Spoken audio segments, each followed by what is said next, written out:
So you've heard of a 51% attack on Bitcoin, but did you know there are other ways Bitcoin is vulnerable?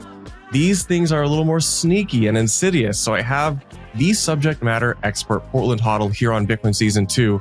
Bitcoin Season 2 is brought to you by Arch Network, the platform building bridgeless apps on Bitcoin. More on Arch later on the show. Let's kick it off.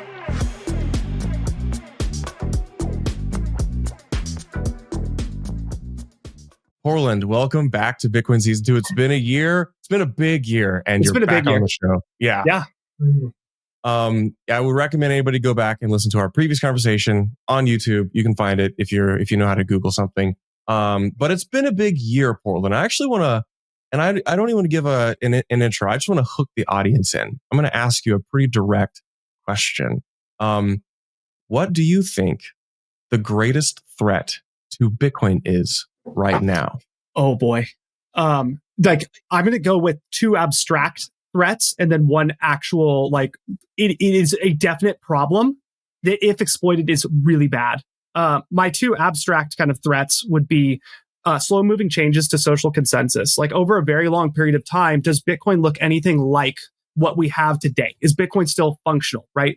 Bitcoin is a bunch of nodes and users that interact with the network, right?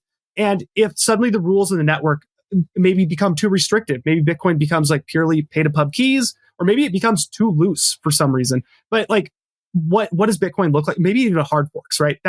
Those are the kind of things that are not good for slow moving changes to social consensus. Next on the list, 100% working for Marathon Digital Holdings, currently as a part-time consultant. Miner centralization would be the second abstract threat to Bitcoin. 51% attacks or collusion between large pools to censor transactions would violate one of, my opinion, the fundamental properties of Bitcoin, which is permissionlessness. Anybody can interact with this. And then this leads into the actual thing that's here today that we should not want to happen by anybody that Antoine Poinsot is working on fixing right now through the Great Consensus Cleanup that I demoed at OpNext in April, which is the poison blocks, or AKA if a miner, nation state, or a troll with a lot of Bitcoin from the early days, maybe he's become a brand new minted ETH maxi, and he wants to, maybe he's got some BTC. He's like, this is my short. This is how I'm gonna end up with more Bitcoin.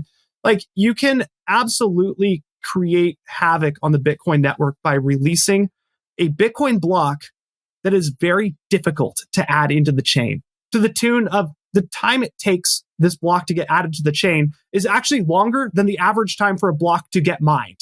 So when this kind of thing happens, this block can take 25 minutes for a miner to churn through it.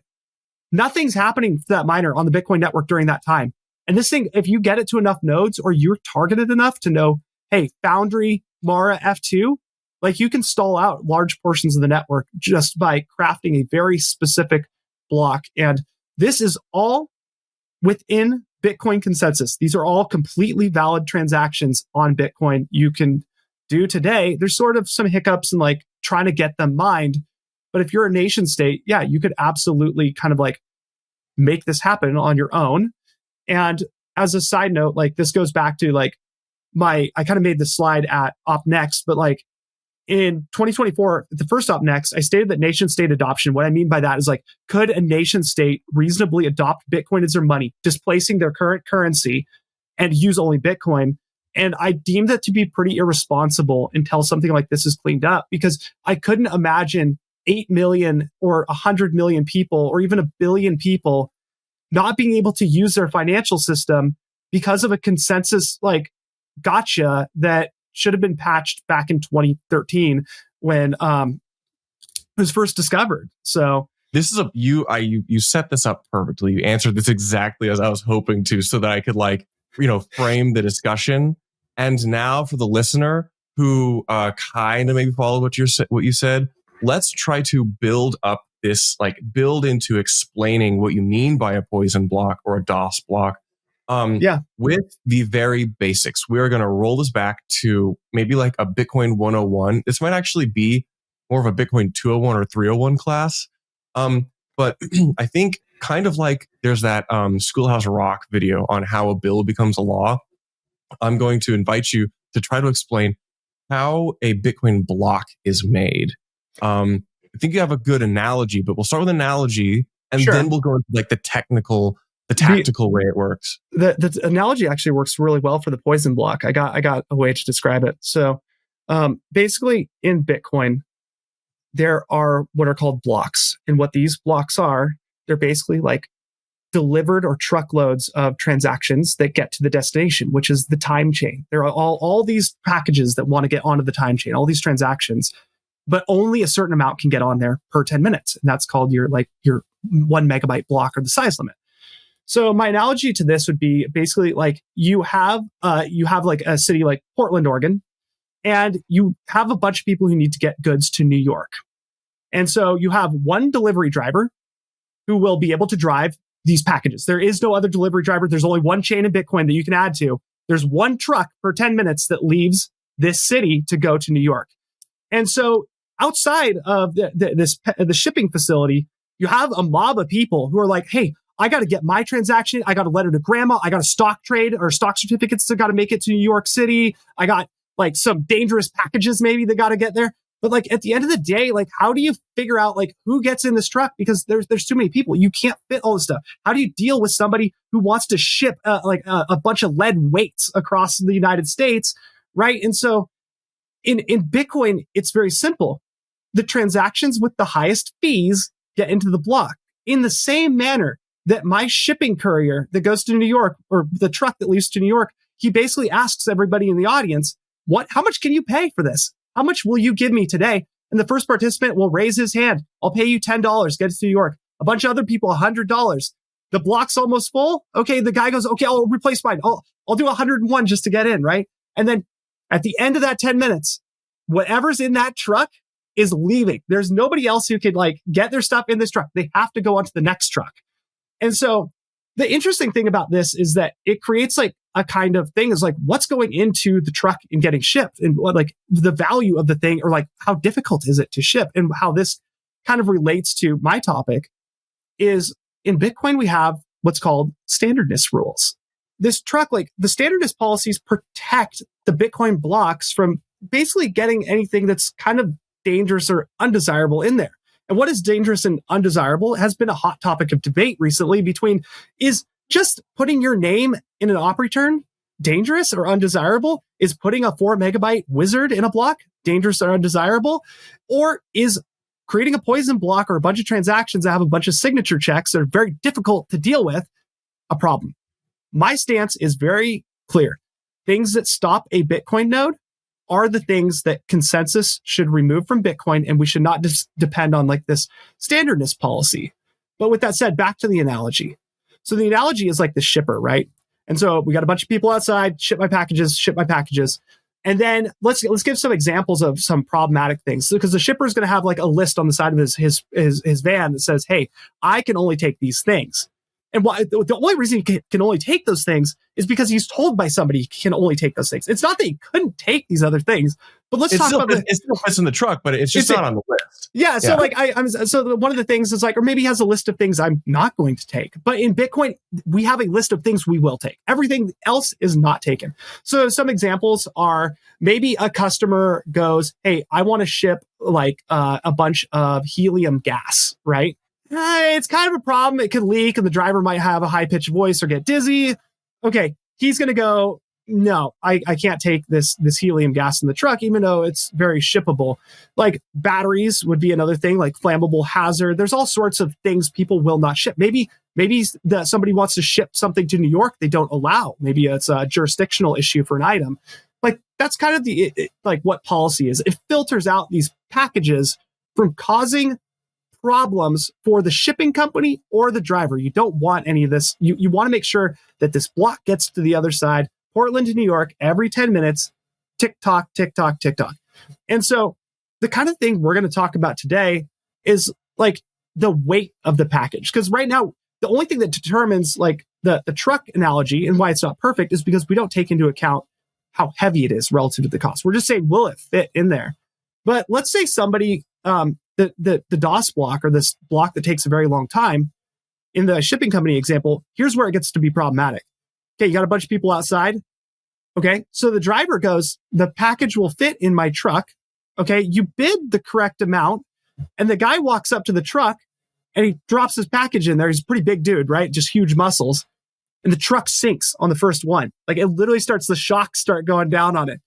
And he drops it in there. He's like, I paid my fee. And the driver's a consensus driver. He goes, okay. And he's like, I also bought the next one and the next one and the next one. Next thing you know, the truck is so loaded down, he can't go more than 30 miles an hour. He's going to take more than the normal time to get to the other side. This is a DOS block. You're essentially speed limiting the truck and the speed you can make it move. And it makes it so until the truck gets to New York, the next truck will not leave. And I probably should have used planes, but yeah, essentially that's what's happening is you're slowing down that process by just weighing down the truck with this just dead tungsten or gold, or I don't even care what it is. Basically, it makes it impossible for it to move and nothing else can happen. Nobody can bid for the next truck. It's all, nothing's happening until that thing is done. So that's essentially, in Bitcoin terms, people crafting very malicious transactions designed to make Bitcoin blocks come in at very long durations because of the time to ship them or validate them or get them to the other side. And also to clarify, like, this isn't some guy who accidentally has a package which is too heavy. These are like known. It's like, this is a guy who like spent a long time accumulating all that tungsten, putting it in a packet, and like be like, I'm going to get them and like actually, nuke the whole like transport. Okay. So this is a very good analogy. I'm going to start using this. Thank you. I invite you to start using some more technical language of like what tactically happens when a pool is trying to validate a block, and when maybe my own node that I run at home is trying to validate a block, because these are important like building blocks. And maybe if you want, there's the actual mining rigs, the people who run the mining data centers, like what role do they play here? This is an open question. How do you think to best kind of like take this? Let's tackle it from the perspective of the node runner versus the miner, because both have very different functions in Bitcoin. The miner is somebody. Okay, I'm gonna real quick make clarifications just for the sake of like making sure language is correct. Yeah. I'm going to refer to a miner as like a pool. So if I use that term, it's interchangeable. I'm going to take the perspective of like a solo miner, and then the hashing data centers are always just like attached to this pool. But the miner is the one that is going to be attempting to produce the block for all intents and purposes. Okay. So let's take this from the perspective of the node runner. The difference between a node runner and a miner, and I'll be the miner, you'll be the node runner, and the node runner, you will use the Bitcoin blockchain to basically operate your company, take Bitcoin payments, etc. But the thing you will never be doing is creating that next block until you become a miner as a node runner. And node runners are technically, to a degree, can become miners, but all node runners are node runners. All miners are also node runners. It's a superset of node running is to mine, essentially. And so, yeah, you'll use it to take in payments, etc. But I, as a miner, I'm burning energy with my data centers that are attached to my node, doing all this work. And think of the node as like the manager, and the miners as like these workers. And they're all being commanded. So every S19 or S21 in the fleet is being told, you do this for the next certain amount of time. Just keep going. And then once I get a new block, I will tell you to start working on new work. Like that's a typical thing. And for a miner, the most important aspect to not waste money is you always want to be building on the most recent chain tip or the most recent block that was built by any other miner on planet Earth. You do not want to find yourself behind a block or two, because that means those machines are just burning energy. Because even if you do solve and you like, yeah, I got my block found, but then you submit it to the network goes by the highest chain tip height. And if you're one or two behind, the network rejects it. All your work is gone. All that energy it's almost unethical to be mining on like stale tips, because of the fact that like you're literally kind of heating things for not even a monetary reward. So, but yeah, at the end of the day, how that comes into like node running versus mining is a node runner that cares about economic consequences of running a node, like getting payments. If something's delayed by like a minute or two, like, okay, cool. It's still settled and your customer probably will be okay. But a miner, if they're late by a minute or two, that's a minute or two of burning like a gigawatt of energy on stale work. And if they do happen to find a block during that time, that's a problem. You just waste all that work. And then you got to figure out basically how do you get back to the chain tip. And the effect that this kind of poison transaction, this poison block has on a miner is the same thing as like basically that delivery truck. Is every miner, every time they get a block, has to check every single thing about that block to make sure that it's correct. Every single signature, every single transaction, the size, like every single package that was received in New York was a valid package. It doesn't also have to be on the list of things on the truck, but it still has to be a valid package that got shipped to New York. So, but with that said, what normal blocks take in terms of time to validate, like when a miner gets the block from Foundry, maybe whatnot, it takes under like a tenth of a second. It's like, and burning like a gigawatt for that amount of time sucks, but there's no way around it. There's no better solution because you have to validate it and it will always take some amount of time. But and this is part of Bitcoin's design where it should be easy to validate, hard to produce. Yep. 100%.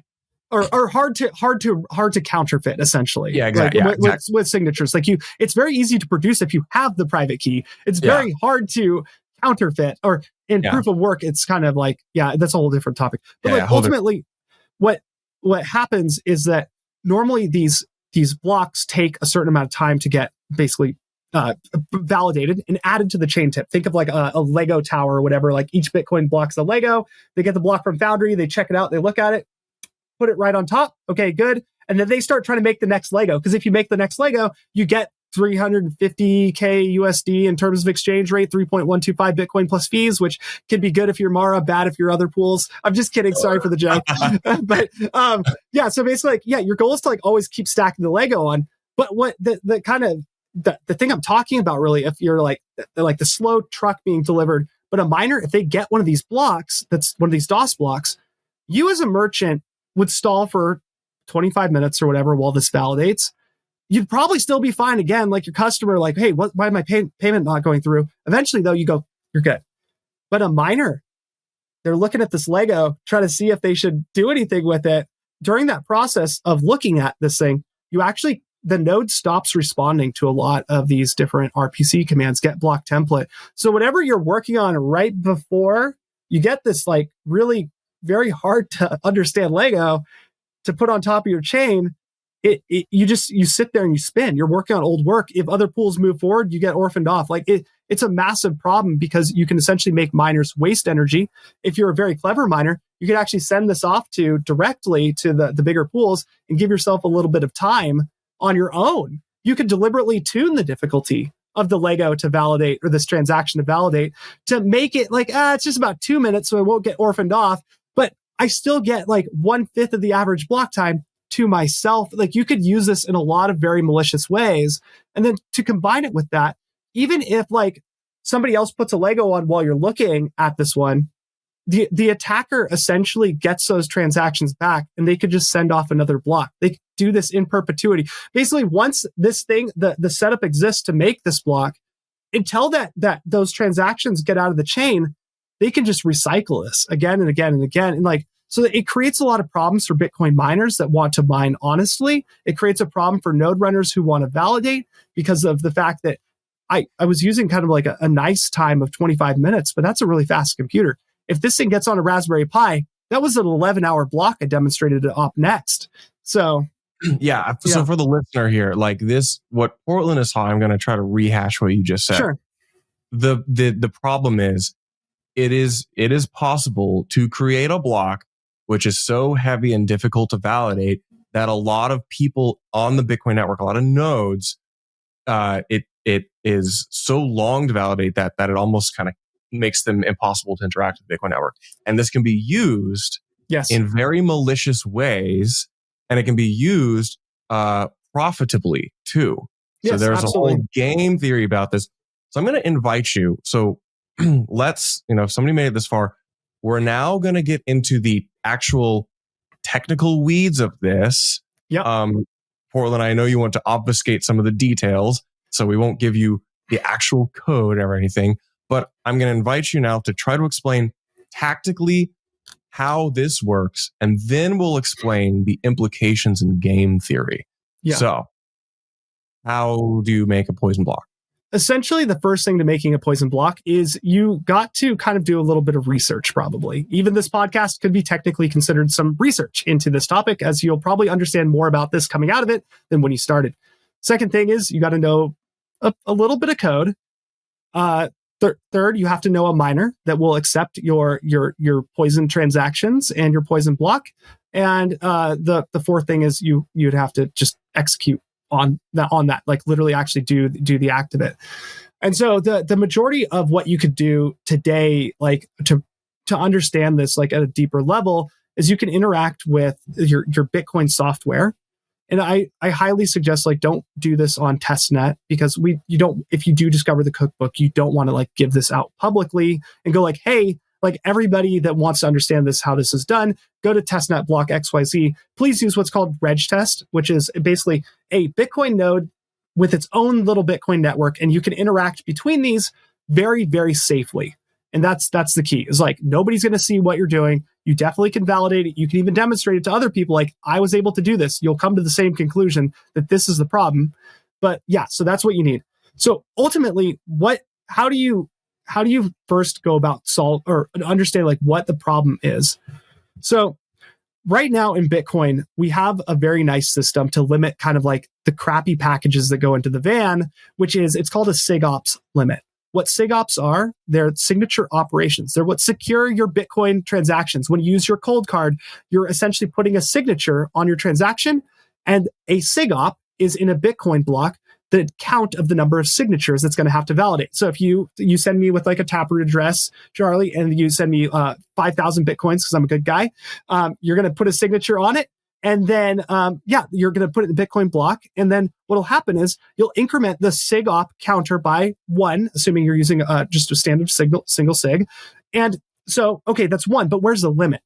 In SegWit, it's 80,000. If you want to use maybe an older address type, it's 20,000.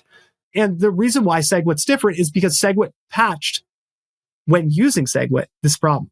But the legacy stuff, you really only have room for 20,000 of these like signature checks, because they're very heavy, hard to do. And remember, every package has to have some weight. That's part of the weight, is the signature check. But the problem is, why is that limit different between like SegWit, and why is it different between the two legacy? Satoshi made mistake. Though Satoshi, I'm just gonna say, like, this is actually like a really big mistake in kind of the idea of like how this complexity counter was done. And so, remember how I said the observer looks at the Lego, or the miner looks at it before he puts it on top of the stack? Well, that is what happens with anything in like the inputs for SegWit, is like it counts and limits that number of like how complex could this Lego be. But what happened when Satoshi created Bitcoin, the complexity counter was not counted when the guy was looking at this. It was actually counted by the person producing the block that was on top of the chain before him, or whatever. So basically that SigOp counter was incremented when it was registered onto the time chain as an output, like basically sending it the money to me, not when it was going to be redeemed. And so what that does, that creates an arbitrage opportunity for an individual to use as an attack vector, which is essentially, I'm going to basically burden up front all these blocks with that complexity, those SigOps, count that counter, but I'm going to redeem them in this very hard to validate block where things are actually being checked. Because when you put the transaction, when you send me through that Taproot address, there's no check for the SigOp right there. It doesn't happen at that point. It happens when it's being validated. And so what happens is, you can essentially create the worst block you can create in Bitcoin has a SigOps value of 0.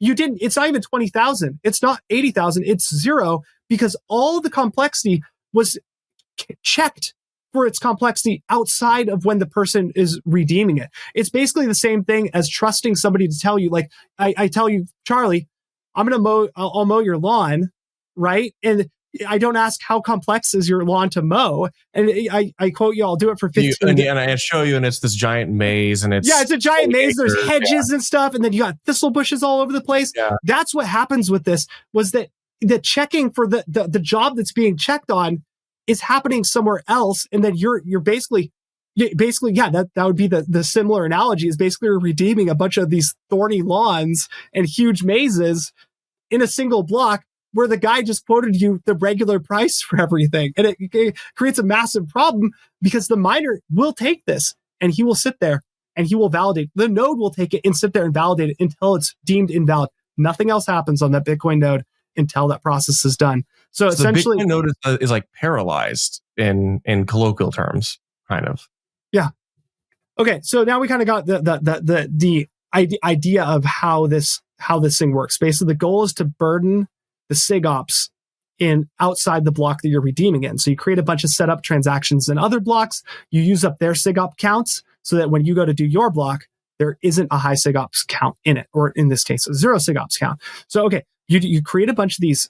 I'm not going to go into the code to do this, but yeah, you can create a very high or very hard to validate transaction that has about 66 SIGOPS in it, each one. And you continuously like kind of stack these together for about 115 blocks. You can do shorter, you can do longer, depending on how big you want this impact to be. And then ultimately what you do is, once you've got all these setup transactions, or these boxes full of tungsten, kind of like loaded up, ready to, or just kind of set up. Actually, I'm gonna go back. That what you have right now is you, the individual, have brought your boxes to be shipped. You haven't quite shipped them yet, but you've got everything set up. You got boxes all around you. You're standing in the middle of these things, and you're going to go to the driver. You're going to tell him, hey, you're going to ship this entire truck of these things. And so what happens next is essentially you redeem all of these transactions. You say, hey, I put all these on the time chain. I'm going to spend from these very, very heavy transactions with lots of SIGOPS.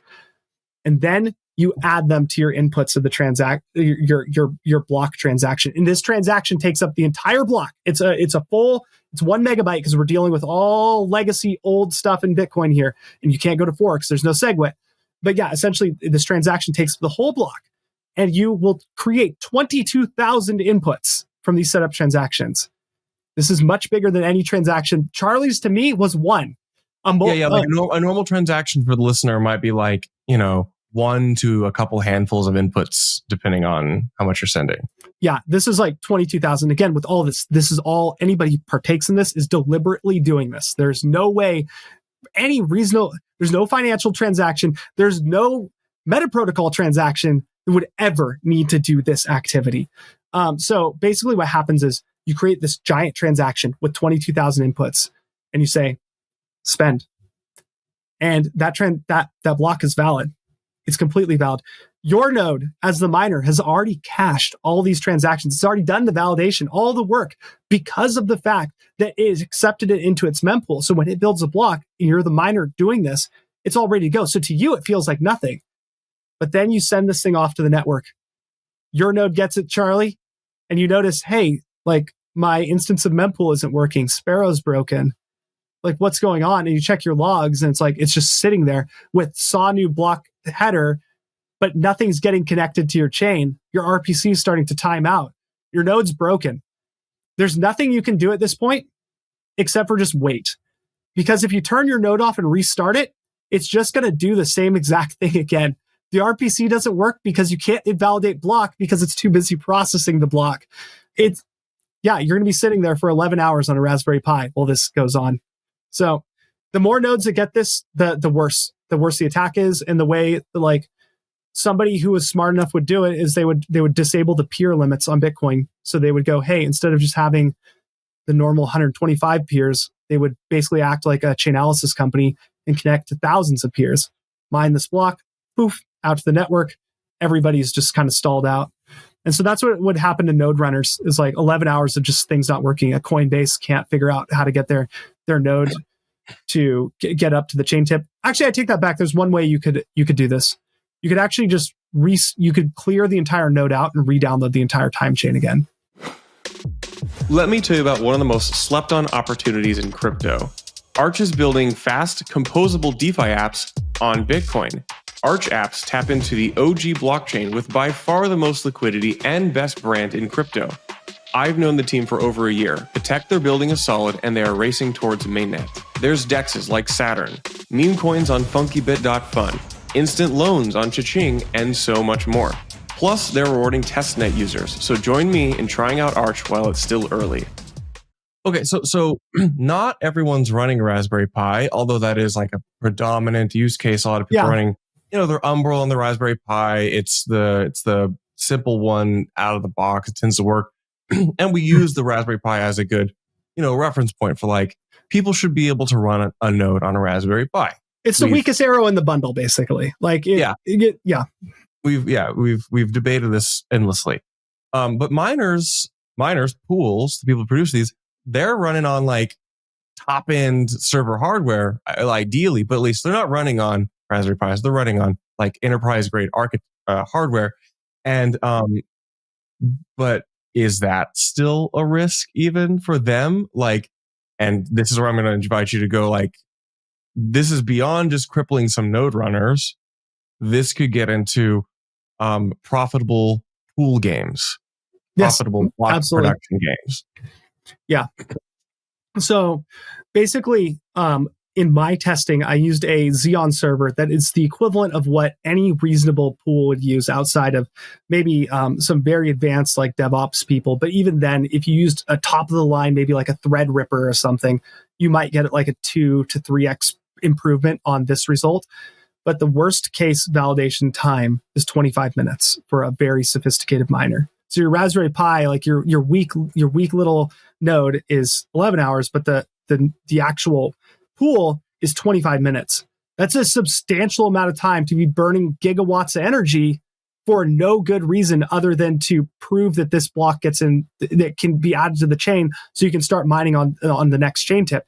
And to note, like, if this block does get mined on top of, it creates a completely different problem in the short term for anybody who wants to validate the chain. Your little Raspberry Pi, if this thing actually sticks and one miner mines this block and another miner sits there and validates and then puts one on top of it, when you go to sync your Raspberry Pi and you hit this DOS block, 11 hours of time, you'll notice it'll just stop. So you just added 11 hours to the IBD right there. That's why you want to keep this thing like off the chain, because once it's in there, you can't really get rid of it either. You can do like it's part of the chain. Does it even if you're doing headers only? Does that still? No, headers only. You get to bypass the rule, but headers only creates an entirely different problem. And headers only is for miners typically. Okay. So, but what I'd say is like assume valid is the way you kind of bypass this in the chain. So like if this block does get stuck, after enough time, the Bitcoin Core devs apply what's called assume valid to some chain height right before the release. And what that means is don't validate the signatures. The hashes of the transactions are good enough. And what that means is that time to check that it's good goes away, goes right to zero. So eventually it'll smooth out, but in the short term, until that assume valid is placed into the new version of Bitcoin Core, there will be like new node runners will have to download this and validate for 25 minutes to like 11 hours. But yeah, like miners this is a totally different way of thinking about this problem. The way that it affects mining is miners are highly dependent on, first of all, new chain tip. That is number one. Always get to the new chain tip as fast as possible to start mining on top of that so you can get your reward. Two, to do that, all those data centers full of these machines need access to what's called like the Bitcoin Core RPC. And I'm abstracting it out. They don't directly need access, but the pool software does. But what the problem that's caused by that right here is that when you submit this hard to validate block to a miner, their node starts spinning, so they don't get to the chain tip. And to like amplify the problem, they actually stop, like the RPC stops, so that they don't submit new jobs to their miners. They're doing the same thing. They may even just like, if the pool doesn't know to shut down, they'll start reusing nonces and nonce space. Like you're just completely just double dipping on work. In this case, it's a complete mess. But how would I use this as like an advantage? If you're a big miner and you want to win more blocks and you can like you deem it to be profitable enough to do so, you would essentially like kind of tune one to, okay, let's do a couple hundred setup transactions in the block before this, or maybe every block that you mine because you're able to create the block and you don't have to apply the list of things that are okay to ship. Maybe you include your own setup transactions in your block and you just go, okay, on the next one, I'll redeem. So along with being hard to validate, you're also like setting up the next attack block and you continuously like, okay, we'll make it an extra 2 minutes of validation, right? And you use that time alone on the network to basically mine for yourself while everybody else is spinning their wheels, giving you an advantage to mine another block. Like 2 minutes for context, I'm just back of the napkin math here. If we're looking at average block time of 10 minutes, 2 minutes is 20% of that. This, I'm going to hand wave and make a generalization. This would basically have a similar effect to giving you 20% more hash rate. It's actually like, depending on how much of the network you attack using this block, you're actually reducing the total network hash rate by that amount. So if let's say you have you have 50, or that's a bad number. Let's use 49%. Okay. 49% of the hash rate. Well, if you have the ability to target, like, the IP addresses of basically like the other 51% or whatever, essentially, if you submit this block out to them, their hashes are completely wasted. They're not getting added to the chain tip. If you do this every block that you mine, it'll essentially appear as if 20% of the remaining 51% had just gone away. So you'll basically give yourself a 10% advantage, I think, back in the napkin by doing something like that. And you can continuously kind of increase or tune this parameter, because there's one part where things get really messy. And that's when people start having to do manual intervention, like AKA like peer block you, right? Or just like invalidate blocks that contain or change the consensus on their nodes to like prevent this from happening. Because once you can catch somebody by surprise, but if this starts becoming a thing, like 100% miners will be working with developers to figure out solutions to these kind of problems to keep their nodes up to the chain tip. Exactly, but that's a responsive thing where now the various miners have to either internally or reach out to developers, probably all of the above at the same time, work to respond and mitigate, figure out who's causing it, how to mitigate it. This is human time. This is dev time. This is communication. This is a global network. People do go to sleep sometimes.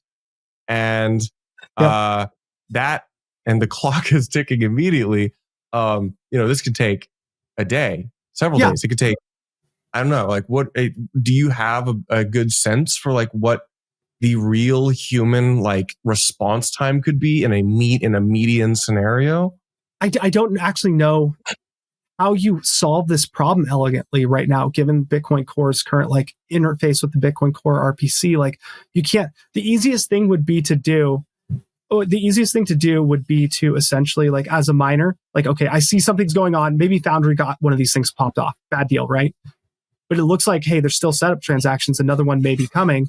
Like, at the end of the day, a second plane is about to hit the tower. Yeah. Whoa, yeah. So, but it's like, okay, like, you have a problem. You see, like, okay, something's gonna actually, So essentially, from there, like, the grub brain would be, okay, invalidate block. So you'd have some guy sit at a computer like this all day and like monitor your template generator at your pool, and he would go, I see it. Okay. And then invalidate block. And then you copy the hash over, take it off. Okay, cool. We're mining on the old tip. This is a DOS block for sure. We'll take the risk of like mining on the old tip real quick, because this is poison. We don't want it.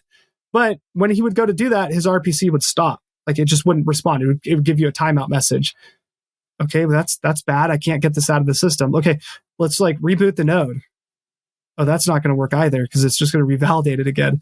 Like, the most you could do is like snapshot yourself at a safe block and go like, okay, restore snapshot at this height, and then like stop it from connecting to the network momentarily, invalidate like that block hash. So when it comes through, it doesn't actually happen. Like, it's really difficult because it's all like a very manual process right now to deal with. And there's no elegant in Bitcoin way that I know of, or that anybody's described to me, even post my talk it up next, to just like, hey, you got the DOS block in here. How do you get it out of your node so that you can continue mining? And so, ultimately that is the real problem for a pool, is like, even if you have these devs, what it'll come down to is what I talked about in the first op next, which was like, do we need a Bitcoin soft fork? And at that point, you have a very concise answer to this problem. Yes, you need a soft fork. This isn't like, hey, CTV, should we activate or not? I guarantee you, every investor, every miner, every business is going to be going, Antoine, release the code. And then Antoine will go, yes. And then then they'll emergency activate the fix to specifically miners, because again, the role of miners is to add these things to the chain. And so at that point, this fix is pretty easy to implement. It's kind of already there. And so they would basically emergency upgrade their version of Bitcoin Core. It would take that limit or the complexity of those SIG-ops and go, well, if you're doing it using the outputs of previous transactions, you can only go up to that same number or something like that. And then at that point, the miners would all very safely mine. And if another miner produced one of these very poison blocks, that block would actually just get rejected, and that miner would be punished by wasting their work because they weren't able to actually successfully stall out the hash rate on their peers to gamify this poison block. I want to invite you to actually kind of reprise what you just said, because you use a lot of contextual language, which if there's someone listening here, because the listener probably doesn't know who Antoine is, they don't know, we're going to assume they know what a soft fork is. But like what I hear you saying is, there is a fix to this specific problem. Why haven't we done it? What's going on here? And does it just solve this? Like what's going on? Believe it or not, yes, it just solves this. And so at the end of the day, Antoine is a Bitcoin Core developer who has been working exclusively on what's called the Great Consensus Cleanup. And why it's called the Great GCC for short. GCC for short. And why that is really important is it's kind of it. Okay, first of all, the GCC is a soft fork. There's it is modifying consensus rules, shrinking them to fix things. And the reason why it's called the Great Consensus Cleanup is because it's going through and cleaning up like tech debt or problems that have been in Bitcoin.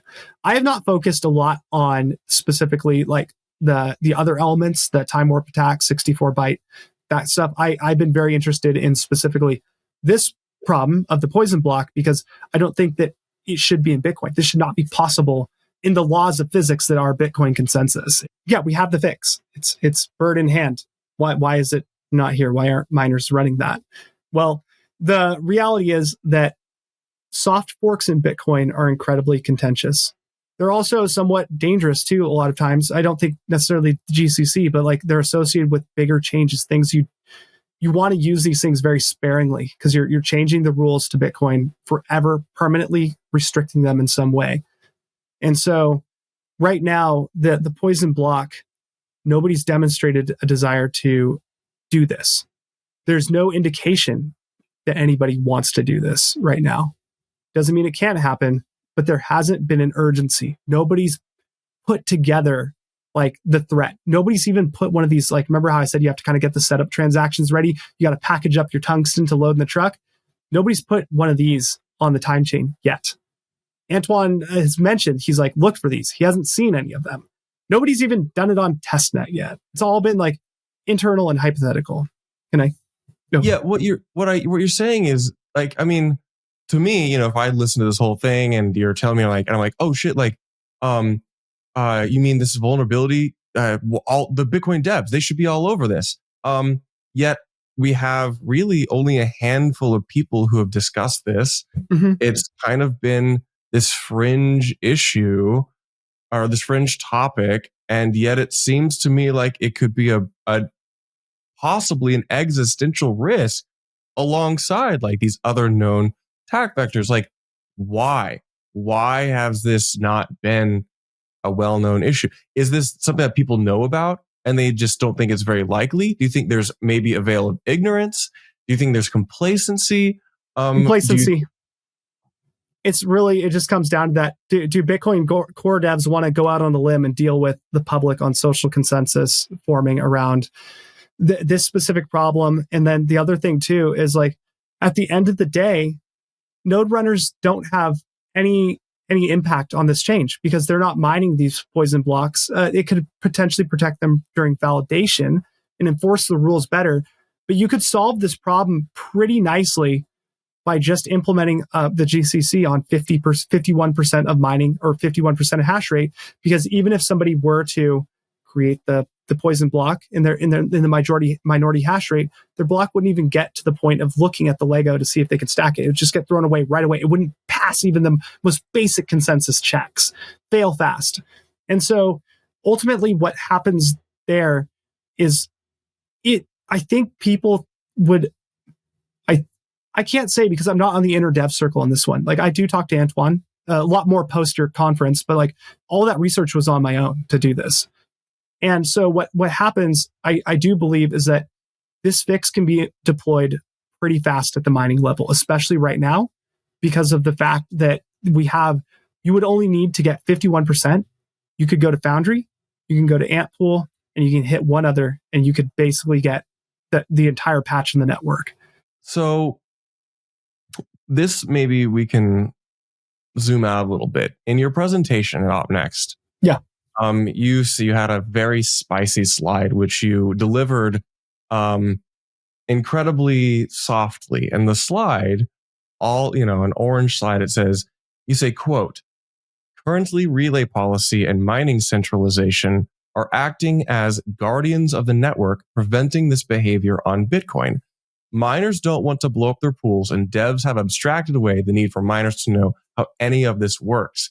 None of this means it can't happen because consensus is king, which is kind of what you said. It's complacency, but we've been arguing a lot about relay policy and mining, and this goes alongside mining centralization.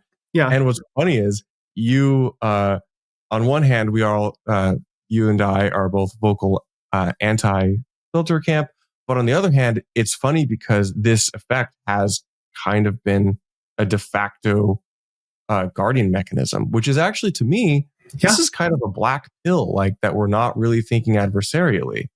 No, not at all. It's like, but the reality is though, when it comes down to it, Slipstream was the product that exposed me to, like, when I created Slipstream, nobody talked to me about this. I had no idea. I'd been in Bitcoin a while. Nobody's ever brought up the set of words that lead you to the 9 pages of the whole internet that talk about this. But when Mara said, hey, we're ripping off all standardness policy in Bitcoin, and we get the emails from various devs going, what the are you doing? Have you looked into this? And they'll email you an entire list of like all the things. And I go, check. I covered that, covered that. Looks good. But there was one on that list that wasn't covered. And it was way worse than I thought. It was like, even before your conference, I didn't know how bad this was. But that was the DOS block. And they said, hey, have you covered like a lot of specific opcodes being used in the outputs of transactions? Actually, they didn't even say the outputs of transactions. They just said, did you cover a lot of the specific check sigs, right? And I was like, okay, yeah, I'll just patch it. And the way I patched it was I just limited the number of these that could be introduced into a non-standard Slipstream transaction, which does solve the problem. Great. Nobody can create the setup transactions using Slipstream. But at the end of the day, though, that's why relay policy, which is like kind of the filter, the list on the side of the truck that says what can be shipped, is acting as this guardian, because it says no tungsten on the side. The driver goes, no, you can't put this on this truck. But if in Mara's case, we decided to take the list off the side of the truck. Sorry, I apologize. And then, so what happens when you do that is like, okay, we'll ship anything. And if you want to ship anything that was on that list, we'll just charge you more money for it. And then, so what happens is that these public miners have a reputation to maintain, a stock price that must be high. So the narrative that could come from basically a pool that didn't know about this, or just inadvertently decided to try to make a few extra bucks by turning off standardness policy, could turn into a headline on Bloomberg that, hey, Pool X has just attacked Bitcoin with the DOS block through a Slipstream-like product. And that's kind of like what ultimately relay policy is doing for the miners, is it's protecting their reputation a lot, because it's putting them in this nice little box of like, we've all agreed that there's, other than maybe like the 40 byte op return, we've all kind of agreed that these are the safe transactions. It's a very small set of transactions, but it's very safe. It doesn't mean you're going to make the most money. Slipstream has proved incredibly well you can make a lot of Bitcoin not applying these rules. But at the same time, it's like we've all agreed from the terms of like what we like, and that these are like the things that are the safest things to ship. It doesn't, and I think some of it is just like a little bit of like, just don't add arbitrary data. A lot of it is around op return. These kind of policies don't add arbitrary data. But at the end of the day, like every miner is running the standardness policy to protect their reputation, but inadvertently in protecting their own reputation, they're protecting the Bitcoin network right now from being attacked by somebody who does want to be malicious, because country X or Y can't submit these setup transactions because they just don't get mined anywhere. Mara even puts in like, hey, we're not going to allow that to happen. And so this kind of goes into the next portion of this where, okay, we're gonna grant the cursed monkey paw wish to Bitcoin today. Bitcoin mining is decentralized. Like we're not permissionless. It's You permissionless. don't need permission to submit a block. It's there's no more permission. There's no more, like, there's hundreds of thousands of pools all over the planet. The mempool.space pie chart just looks like a cluster rainbow or something, like a pinwheel. It's all decentralized. Congratulations, we solved the problem. But now that block production is so decentralized, any one of these people can be bribed to do this activity. If Nationwide goes, hey, I know that you seem to get like basically one block every 2 days. Could you do this for $5 million? Yeah, it's like everybody, the thing is like everybody's thinking about nation state game theory. I'm like, okay, what if the US has all the Bitcoin stockpile and then a small little nation state, once has their own in-house mining operation? They're like, well, we see it's a North Korea situation. They don't have to build a nuke. They can just mine a single block and like just wreak havoc on infrastructure. Exactly. And so, we're not thinking adversarially, is what I hear. The incentive has to be really high for somebody to want to do this. This is I'm basically discussing this from the perspective of a malicious nation state that wants to basically cause problems for the Bitcoin network operation. And so far, we haven't really seen that. The game theory has actually been for most nation states to like maybe ban Bitcoin at the civilian level, but they're still stacking. Everybody's still stacking. Everybody wants that NGU. It's so powerful. And you can also see that like the desire to attack Bitcoin, it's a lot lower than I would expect. The core devs release these new CVE exploits every time a version gets end of life, and they go through like, here's exactly the recipe to stop a node from operating that is this version. My primary node, it's at version 25. It's vulnerable to like 10 of these things. Nobody's even taking the time to do it. Like, the thing is, it's not going to be a problem until it is a problem. It's just one of those things that once it's seen, oh my goodness, it happened. Same thing with Slipstream. Oh my goodness, it happened. Like the fact that the policy to like kind of like tell miners like, hey, you shouldn't do this is like you get emails from people like in a decentralized like cursed monkey paw wish. Who do you email when you see that they've turned off their standardist policy? How do you find the guy in like South Africa or Brazil who's doing this? You can't. And the other thing is they're bribed so much money, they're not going to care that they're doing this. So I don't know. It's like, you got to think adversarially, but the fix is pretty easy overall. And the fix can be implemented right now at the pool level. So I want to get your take, because it's been a year. It's been, as we said, a wild year. A lot has happened. We've had a billion narratives. You and I have participated in all of these. We've been the main character. We've been a side character. We've been, a shadow government in some of these. And we talked on some, last time, this podcast a year ago, we touched on like some interesting topics, which have been the subject of some of these exact arguments today. I want to get where your head's at on some of these today at the end of May. I remember, and we won't, I won't lead this into a filter op return discussion, but this time last year, I asked you, what your thoughts were on client diversity and like Bitcoin Core as the dominant client. Has your views on this evolved or changed, or do you view this in a more nuanced way? You don't have to answer this question directly because it's a sensitive, challenging topic. No, I'll answer it. I invite you to comment on this. From my perspective, like Mara's running an alternative client. The client you run that's your right as a Bitcoiner. You have to understand the risk of doing so. You can fork the network. If enough people get together with enough economic basically influence or basically social consensus or the ability to form social consensus, that would be nodes providing economic value, miners, or even influencers have some ability to kind of like dictate these things over long periods of time. Like, hey, run this specific client for your business, etc. And over enough time, you could start creating like basically like a new implementation that becomes somewhat dominant on the network and has influence. And that's what matters. Like me spinning up 10,000 nodes on AWS and going, look at number go up on Bitcoin nodes. It means nothing. It's nothing. Those nodes don't do anything. If you get mining pools to run your implementation, that's a lot of influence in terms of social consensus. You got one half right there of like basically enforcement of the rules. The other half is the node runners, the economic actors. It's like a balance. But in terms of that, 100%, I do support people's ability to run alternative implementations.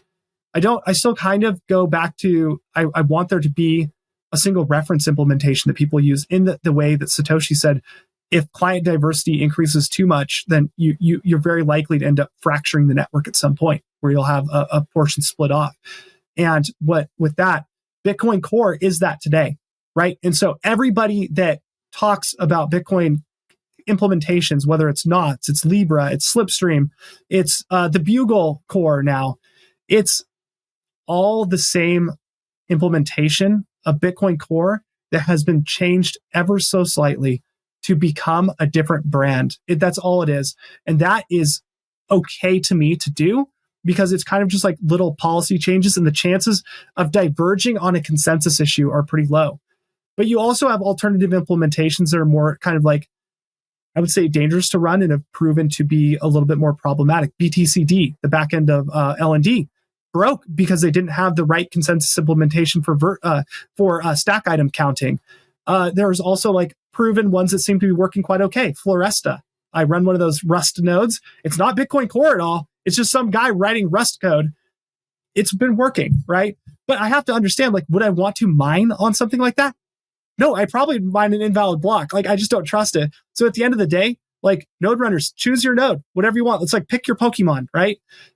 But understand that, like, you deep down, you do want all these things to kind of have like a unified core of consensus. The consensus validation mechanism needs to be the same for all of these. And with that said, how I describe this problem would be that think of like a video game emulator.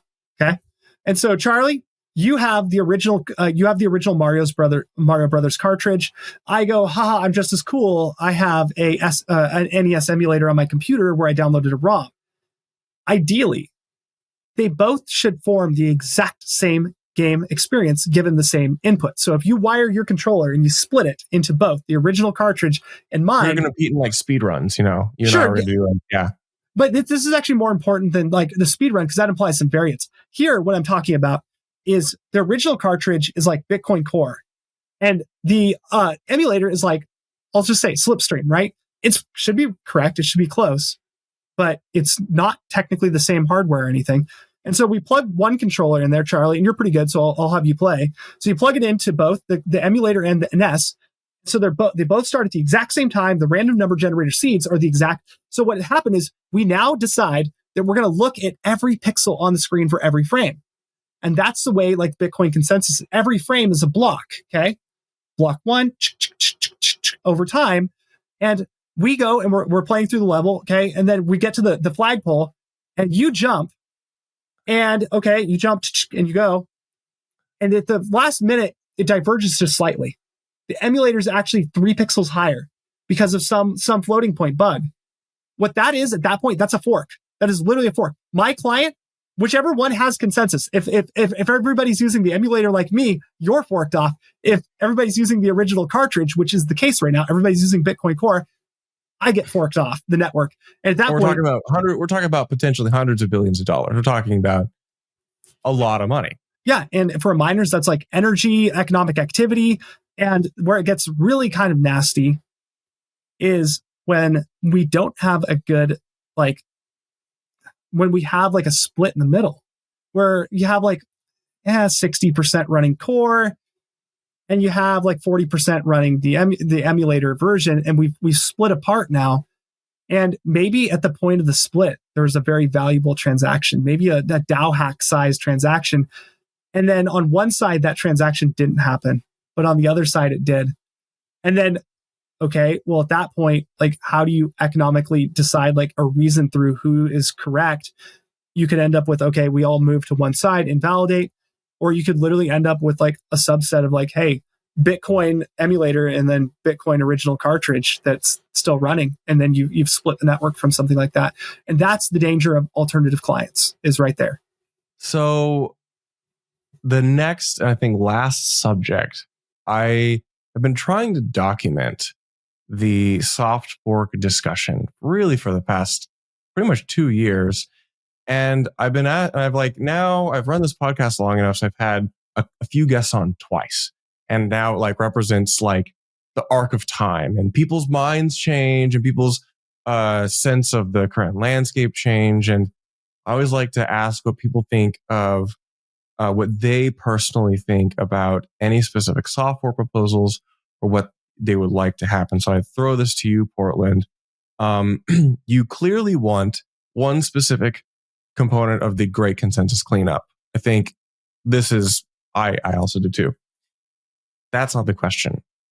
Are there other soft forks that you think would be productive, that you think we should look at sooner rather than later? Again, those are relative terms, but yeah. No, not right now. I think like get the GCC merged and clean this up at the miner level, and then like let's talk about niceties.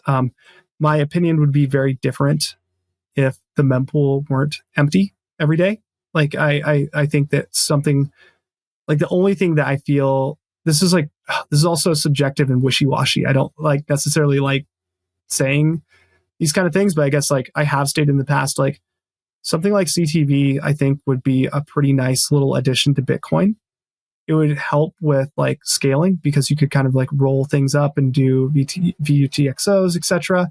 But at the end of the day, we don't have a usage problem on chain in terms of like space constraints. What I think we have more so is a use case constraint. Like people just aren't using Bitcoin on chain a lot. And maybe all the activities move to Lightning, but I'm not quite convinced of that either because I would see a lot more channel opens and closes. What really would cause the need to kind of have one of these additional soft forks was if you could prove like, hey, like, okay, if we added this, this would create like more on-chain activity, or this would allow more people to get on-chain, which would be good. Make sure these things are always in our back pocket. So if the day ever comes, but right now, like, I think that Bitcoiners, like, we need people to be doing stuff with Bitcoin, whether that be like marketplaces where you sell t-shirts, or like institutional adoption is doing, like institutions are doing transfers between each other. Like that block space right now just being so empty. What has gone wrong at the social level to cause people not to be doing on-chain transactions? I don't personally believe it's the cost.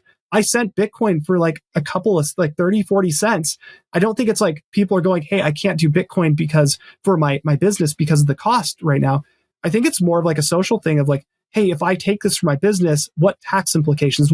How do I integrate this into the existing social framework and deal with the kind of the consequences of using Bitcoin that have really turned people kind of like off on the idea of using block space? And then the other component is like, you absolutely can have NGU happen without creating constraints on block space that would warrant like additional scaling based soft forks, right? And we've seen that right now. We're at a Bitcoin all-time high in terms of US dollars NGU, and the mempool cleared on, I think it was like Wednesday, like completely cleared. So yeah, it's like hodlers are really, it's good to be a hodler because you watch the value of your stack, your purchasing power increase a lot.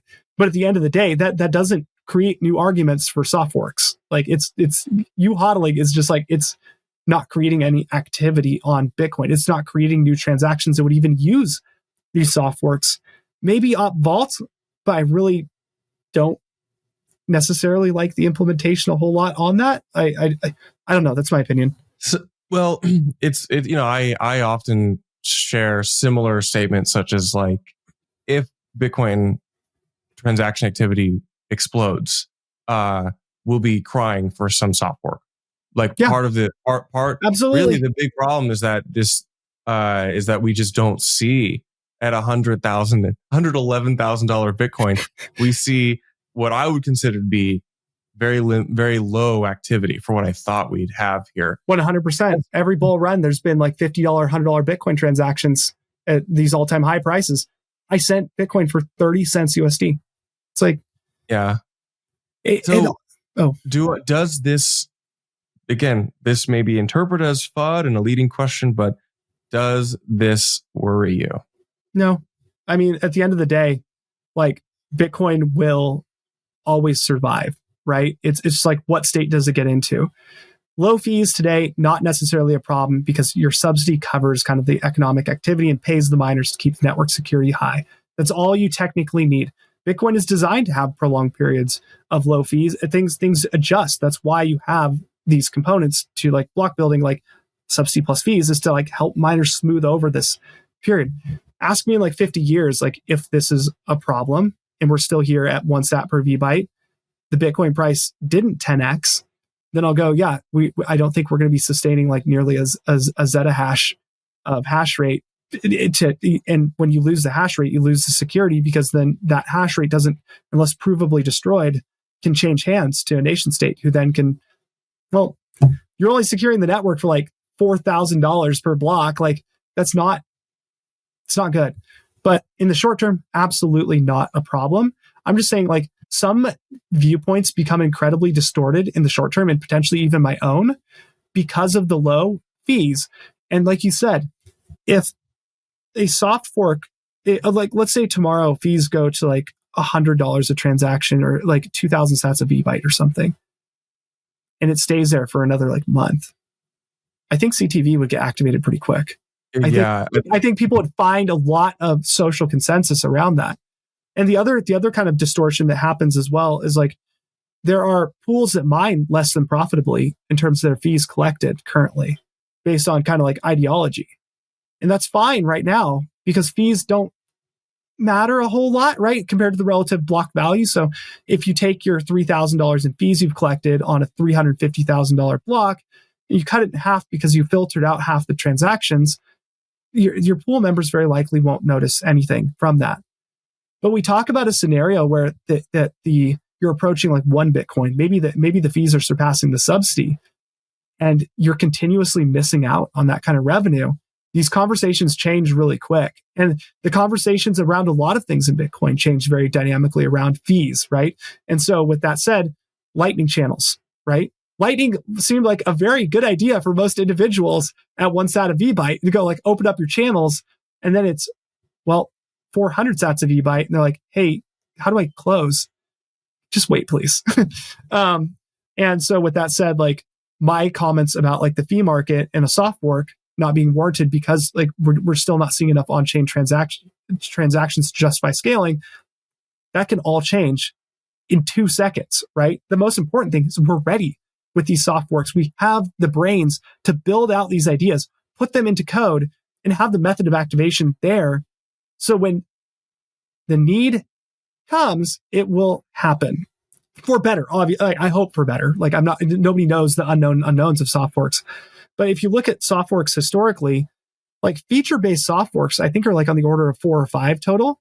But the number of emergency activations is like 13. And what I mean by that, emergency activations are soft forks that have happened in Bitcoin with very little to no consensus from anybody. They're just patches put into core and released, and eventually that it gets kind of filtered down into the consensus of the network by hash rate and node runners performing economic activity.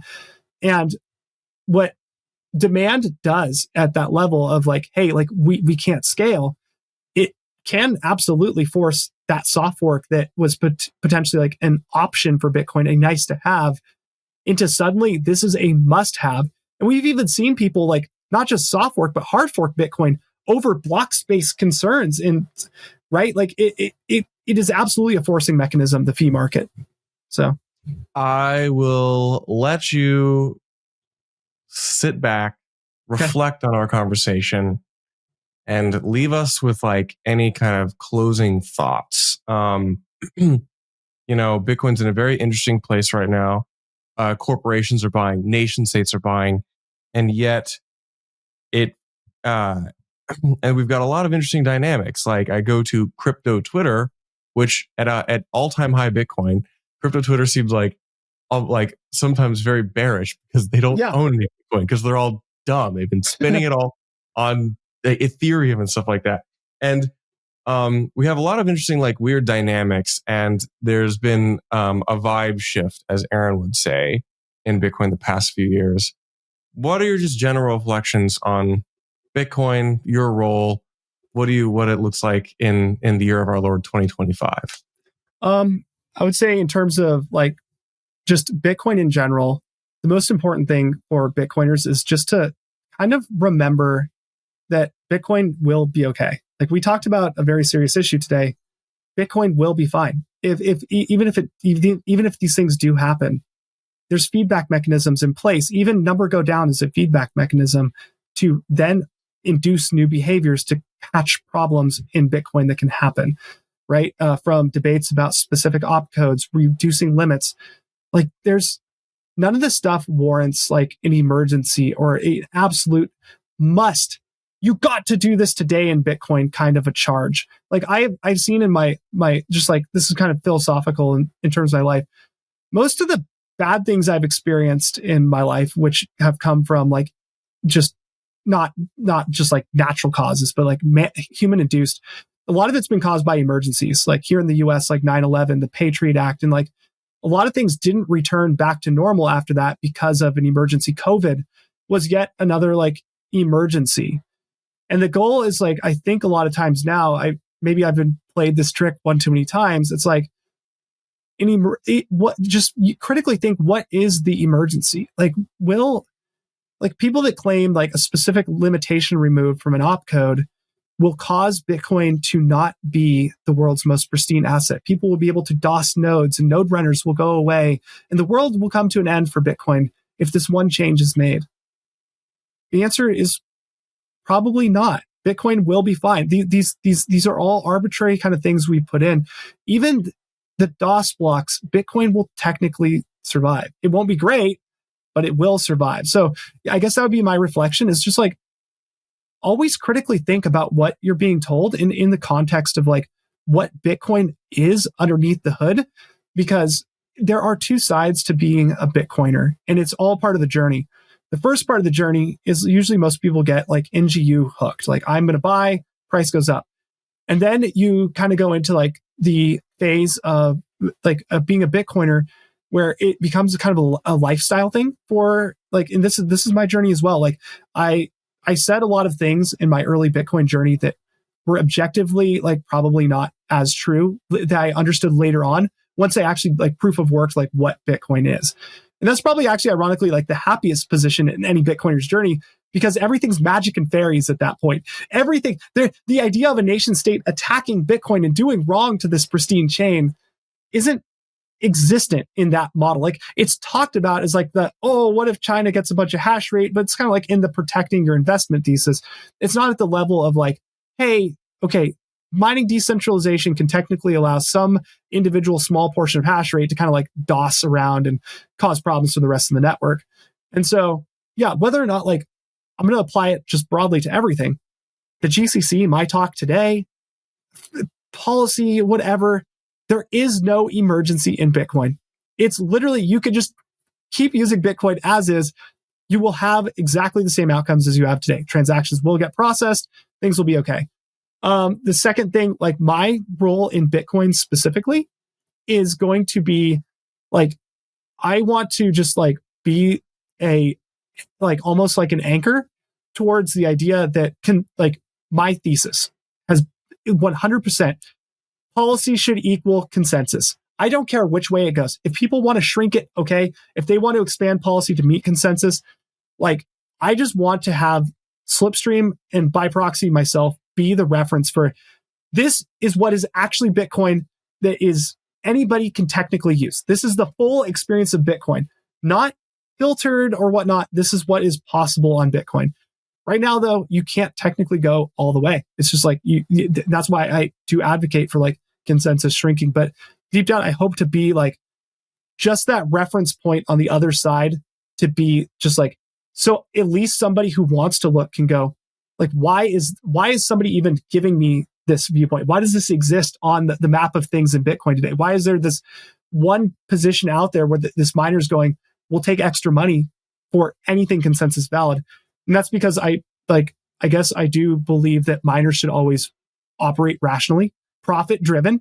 That is satisfied with mining at the level of close to consensus, right? And so, yeah, I guess that would be like my purpose, and also to like improve Bitcoin's UX and leave an impact on Bitcoin positively, not by like attacking Bitcoin to the point where it like dies or keels over, but instead basically like exposing these issues to individuals who may eventually have enough economic influence. Maybe they go work for a pool or something to go, you know what, I want to be a part of that change. Like, I don't want this to be in Bitcoin. I want to be the final straw where we actually get rid of this problem. And that's kind of like what I hope comes out of like teaching people. So my role, other than just being like potentially like this little viewpoint of like what consensus is in Bitcoin and like the properties and effects that has, but also as like a teacher. Like, I want to always try to be as objective as possible. And I want to teach people like not just the fluffy like part of my journey that was all like nice rainbows and NGU and like just like it's going to fix everything, because it will fix everything. Absolutely, I agree. But at the same time, like, we got to understand what we are in a human system that is basically software enforced by software enforced social consensus. Sorry. And so, yeah, I want to teach people like not just all the fluffy rainbows, but also if somebody does want to understand more about like the more technical nuances of like the reality of what is Bitcoin wrapped underneath the hood, like don't ask how the sausage is made kind of thing. I want to be the person who can like accurately tell somebody this is how the sausage is made and not be wrong. Like, a lot of things that people will say, they haven't put in the proof of work. So they kind of gloss over details and they can't give an accurate representation of why this thing exists. Like, why GCC, like those kind of things. So that's where ultimately I hope to be as a teacher. Portland, thank you so much. You covered a lot, and you are a wonderful, nuanced voice. I encourage everyone to follow PortlandHODL on Twitter and then the various media and prolific activities he's a part of. Portland, thank you so much for coming on Bitcoin Season 2. We will have you again sometime in the future. I would love to come again in the future. And thank you for hosting, Charlie. And yeah, I hope everybody learned something today.